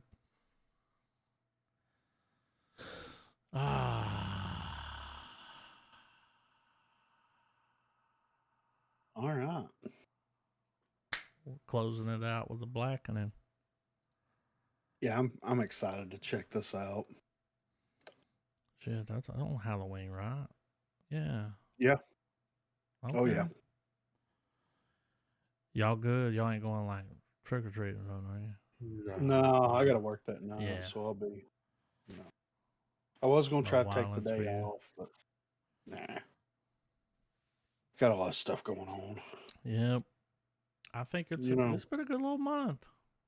Yeah, we haven't had a single dud so far. We're And rounding it out with a comedy. Yeah, a comedy horror. You know, Yeah. it's gonna be scary. The trailer was great. Yeah. So you know. But yeah, I mean, next episode of Loki, The Blackening. fucking pumpkin spice lattes in the mail, right? Ooh. Well, yeah. I don't know why you put it in the mail. Raise the damn flag.